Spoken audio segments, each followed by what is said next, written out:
In today's video, I'm going to teach you how to count days, months, or years in Excel. If you're working with start dates and end dates in a spreadsheet, Excel makes it very easy to calculate the time between them.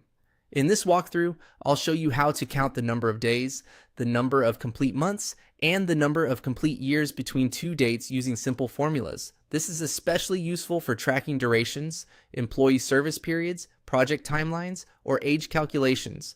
To begin, let's count the number of days between two dates. In cell D2, type equals C2 minus B2. Then, press enter. This formula subtracts the start date in cell B2 from the end date in cell C2, giving you the total number of days between them. Once you see the result in D2, copy the formula down the column so the same calculation applies to the rest of your rows. This is the fastest way to get a day count when your cells already contain valid Excel dates. Next, let's count complete months. In cell E2, enter the formula equals dated if, open parenthesis, B2 comma, su comma, quotation mark, and quotation mark, close parenthesis. Then press enter. The dated if function is useful when you want Excel to calculate the difference between two dates in a specific unit. In this case, the letter M tells Excel to return the number of complete months between the start date and the end date. After that, copy the formula down the column to calculate the complete months for the remaining entries. Keep in mind that this returns full months only, not partial ones. Now let's calculate complete years.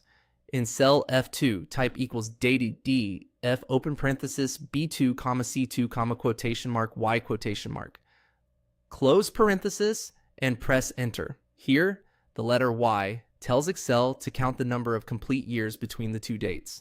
This is a great option when you want a clean year-based result without decimals or extra months included. Just like before, copy the formula down to apply it to the rest of your data. And that's it. You now know how to count days with a simple subtraction formula and how to count complete months and years using dated if in Excel. As a quick tip, make sure your date columns are actually formatted as dates. Otherwise, Excel may not return the expected results.